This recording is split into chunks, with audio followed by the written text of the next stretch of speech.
इस कहानी की शुरुआत में हमें बताया जाता है कि दुनिया में पहले सिर्फ अंधेरा ही अंधेरा था और उस अंधेरेपन से एक डीमन जाल पैदा हुआ जो इंसानों पर अत्याचार करने लगा। लेकिन उसी छाया में से योद्धाओं के योद्धा क्रॉन भी पैदा हुआ जो इंसानों को जाल के अत्याचार से आजाद कराया। साथ ही डीमन जाल को मौत के घाट भी उतार दिया। लेकिन क्रॉन को इसकी भारी कीमत चुकानी पड़ी क्योंकि जाल से लड़ाई करने के दौरान वो काफी घायल हो गया, जिससे 7 दिन और 7 रात तक उसका खून बहता रहा और फिर अंत में उसकी मौत हो गई। क्रॉन के ब्लड को 100 योद्धाओं ने पी लिया जिससे वो काफी पावरफुल बन गए। लेकिन रोनल नाम के एक योद्धा को सिर्फ एक बूंद ही खून मिल पाया, जिसकी वजह से वो ज्यादा ताकतवर नहीं बन पाया और क्रॉन के ब्लड को पीकर बने योद्धा बारबेरियन कहलाए। इसके बाद हम कई सालों के बाद बारबेरियन को देखते हैं जो मेटालेलियन राज के एक छोटे से कबीले में रहते थे और उन्हें आज तक कोई भी हरा नहीं पाया था। इसीलिए उनका कबीला राज्य का सबसे ताकतवर और पावरफुल कबीले में से था। उन बारबेरियन को एक्सरसाइज करना और शराब पीना काफी पसंद होता है, लेकिन वहीं रोनल को ये सब बिल्कुल भी पसंद नहीं थी। बचपन में ही उसके मॉम और डैड मारे गए थे, इसीलिए उसकी परवरिश उसके अंकल गुंडूर करते थे। उसके अंकल उसे हमेशा बारबेरियन के जैसा बहादुर बनने की बात करते थे ताकि वो भी एक महान योद्धा बन सके।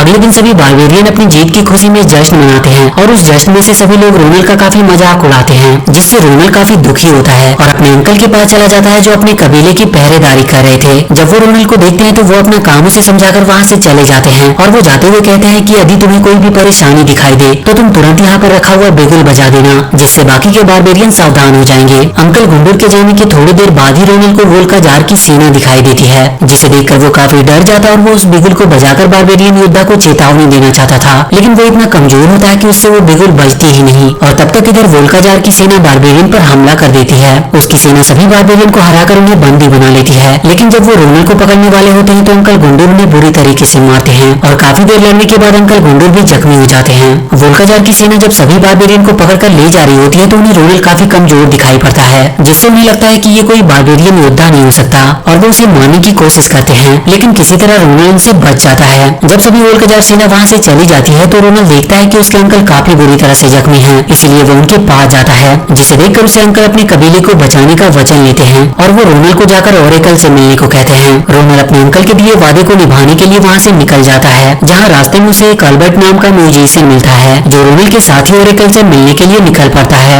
जब वो दोनों ओरेकल के पास पहुंचकर वोल्का जार के बारे में पूछते हैं तो ओरेकल उन्हें बताता है कि वोल्का जार एक बहुत ही पावरफुल प्रिंस है जिसे रोकने की शक्ति पूरे मेटोलोनिया में किसी के पास नहीं। उसका पूरा शरीर एक अभेद कवच से बना हुआ है और कोई भी हथियार उसका कुछ भी बिगाड़ नहीं सकता। उसको मारने के लिए सिर्फ एक हथियार की जरूरत है और वो है क्रॉन की तलवार। रोनल उसकी बात सुनकर उसे मजाक में लेता है, लेकिन जब वो ओरेकल का एंग्री चेहरा देखता है तो वो समझ जाता है कि ओरेकल मजाक नहीं कर रहा। इधर वोल्का जार की सेना बारबेरियन को पकड़कर वोल्का जार के महल में ले आती है, लेकिन जैसे ही वोल्का जार का मैजिशियन बारबेरियन के खून से मैजिकल सीरम बनाने की कोशिश करता है तो उसे पता चलता है कि इसमें से एक बारबेरियन गायब है। ये बात सुनकर वोल्का जार काफी गुस्सा होता है और वो अपनी सेना को तुरंत उसे पकड़कर लाने का आदेश देता है। इधर रोनल जब अल्बर्ट के साथ रास्ते में होता है तो उसे बहुत सारे सैनिकों की लाश दिखाई देती है, जिसे देखकर वो दोनों काफी डर जाते हैं। तभी पीछे से एक जेंड्रा नाम की लड़की उन पर हमला कर देती है, पर काफी समझाने के बाद वो उन्हें छोड़ देती है। लेकिन जब उसे पता चलता है कि रोनल बारबेरियन की तलाश में जा रहा है तो जेंड्रा भी उसके साथ हो लेती है, क्योंकि जेंड्रा चाहती थी कि कोई बारबेरियन उसे हराकर उसे अपने साथी बना ले। इसके बाद वो तीनों आगे की ओर बढ़ते हैं। रास्ते में वो तीनों एक बार में जाते हैं जहाँ रोनल को एक एल्ड्रिक नाम का व्यक्ति मिलता है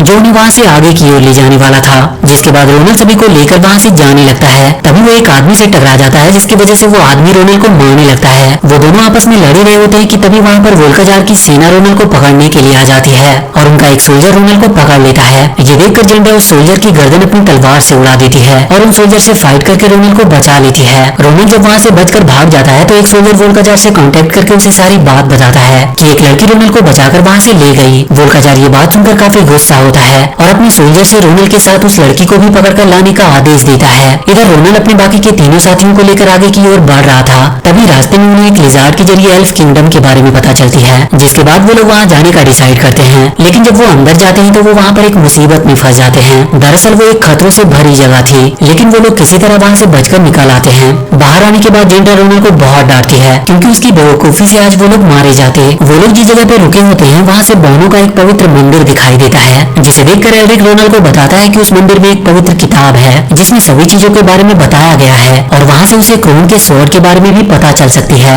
ये सुनकर रोनल वहाँ जाने के लिए रेडी हो जाता है, लेकिन वहाँ की सिक्योरिटी काफी एक्टिव थी, इसीलिए जेंड्रा रोनल को अकेले जाने से मना करती है। लेकिन रोनल अपने पास रखे इनविजिबल होने वाली दवा से अपने आप को अदृश्य कर लेता है और अकेले ही वहाँ चला जाता है। उस किताब से वो क्रोन की तलवार से संबंधित पेज को अपने साथ ले लेता है और वो किसी तरह वहाँ के सारे सिक्योरिटी गार्ड से बचता हुआ बाहर भाग आता है। जेंड्रा उसकी इस बहादुरी भरी काम को देखकर काफी इम्प्रेस होती है और वहीं वो उसे बताती है कि उसके कबीले में एक परंपरा थी जिसमें वो उसे हराने वाले योद्धा से ही शादी कर सकती थी, लेकिन किसी ने उसे आज तक हरा नहीं पाया। इसीलिए वो बारबेरियन योद्धा की तलाश में जा रही थी, क्योंकि उसे अब लगता है कि सिर्फ बारबेरियन योद्धा ही उसे हरा सकते हैं। वो दोनों आपस में बात कर ही रहे होते हैं कि तभी उन्हें एक अजीब सी आवाज सुनाई देती है, जिसके बाद वहाँ एक उड़ता हुआ ड्रैगन आता है जो एल्ड्रिक को उड़ाकर अपने साथ ले जाता है। इसके बाद एक और ड्रैगन उड़ता हुआ आता है जो रोनल को पकड़ने की कोशिश करता है, लेकिन जेंड्रा रोनल को बचा लेती है और खुद उस ड्रैगन के पंजे में चली जाती है। अब एल्बर्ट और रोनल जंगल में जाकर ड्रैगन के हमले से बच जाते हैं, लेकिन वो लोग जेंड्रा को पकड़कर अपने साथ ले गए थे। इधर एल्बर्ट और रोनल जेंड्रा को बचाने के लिए जैसे ही जंगल में आगे की ओर बढ़ते हैं, वो एक अमेजन ट्राइब में फंस जाते हैं जहाँ पे सिर्फ और सिर्फ लड़कियां होती है। वो लड़कियां रोनल और एल्बर्ट को पकड़कर अपनी क्वीन के पास ले जाती है।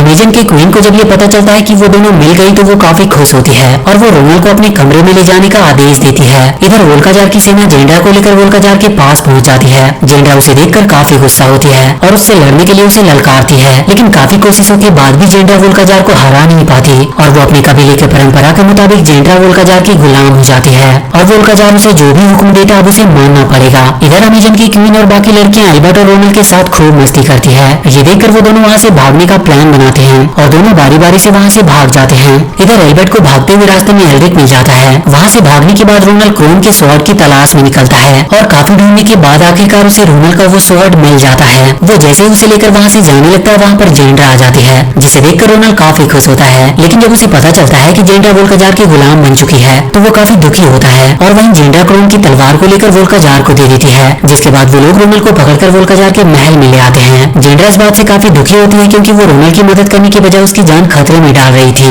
वहीं अब जब सभी बारबेरियन मिल जाते हैं तो वोल्काजार का वो मैजिशियन सभी के बॉडी से ब्लड को निकालकर जादुई सीरम बनाना स्टार्ट कर देता है। इधर एल्बर्ट और एल्ड्रिक चुपके से वोल्काजार के 2 सोल्जर को मारकर उनका ड्रेस पहन लेते हैं और वो वोल्काजार की सेना में शामिल हो गए थे। जब सभी सोल्जर बारबेरियन को अपने साथ ले जा रहे होते हैं तो एल्बर्ट रोनल से क्रोन के स्वॉर्ड के बारे में पूछता है, तो रोनल एल्बर्ट को सारी बातें बताता है। इसके बाद सभी सोल्जर सभी बारबेरियन की बलि चढ़ाने के लिए एक चोटी पर ले जाते हैं जहाँ वोल्काजार जेंड्रा को अपनी रानी बनने को कहता है। तो ये सुनकर रोनल काफी दुखी होता है क्योंकि रोनल भी अब जेंड्रा को पसंद करने लगा था। इधर एल्बर्ट क्रोन की तलवार को ढूंढकर जैसे उसे लेने वाला होता है वहाँ पर कुछ सोल्जर आ जाते हैं, तो एल्बर्ट उन्हें अपना सॉन्ग सुनाकर उन्हें डिस्ट्रैक्ट करने की कोशिश करता है और मौका मिलते ही वो स्वॉर्ड लेकर वहाँ से भाग जाता है। उधर वोल्काजार का वो मैजिशियन बारबेरियन के ब्लड से जादुई सीरम बनाकर तैयार कर चुका था और वो उसे पीने के लिए वोल्काजार को देता है। इधर एल्बर्ट स्वॉर्ड को लेकर भागता हुआ रोनल के पास जाता है और उसे आजाद कराने की कोशिश करता है, लेकिन तब तक एक सोल्जर को इसके बारे में पता चल जाती है। पर अब तक रोनल आजाद हो चुका था और वो क्रोन की तलवार लेकर उस सोल्जर पर हमला कर देता है,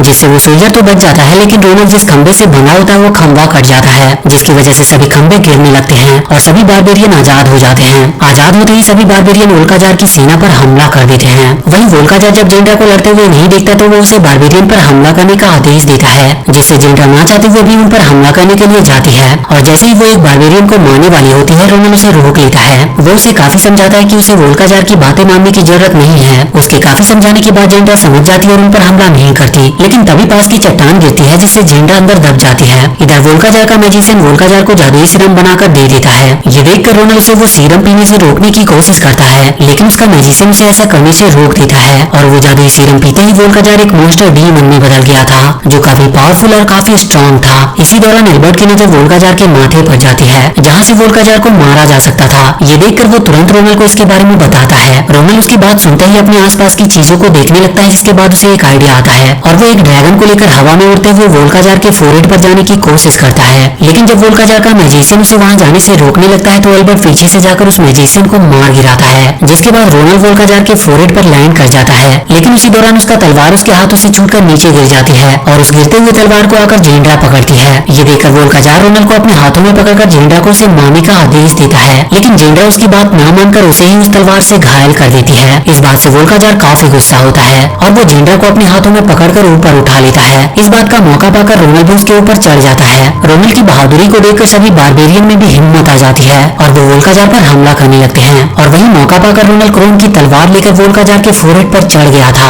और वो पूरी ताकत से क्रोन की तलवार को उसके माथे में पूरा घुसा देता है, जिससे वोल्काजार मारा जाता है। लेकिन इसमें रोनल भी बहुत बुरी तरह से घायल हो गया था और सभी को लगता है कि अब वो मारा गया, लेकिन जेंड्रा के हार्ट पंप करने की वजह से रोनल एक बार फिर से जिंदा हो जाता है। उसे जिंदा देखकर जेंड्रा काफी खुश होती है और इस प्रकार रोनल ने अपनी हिम्मत और बहादुरी से न केवल बारबेरियन को बल्कि सभी मानव जाति को वोल्काजार से बचा लिया। इसके बाद सभी बारबेरियन अपनी जीत का जश्न मनाते हैं और इसी के साथ ये मूवी यहीं पर खत्म होती है। तो वीडियो अगर अच्छी लगी हो तो प्लीज चैनल को सब्सक्राइब करके बेल आइकन जरूर दबा ले।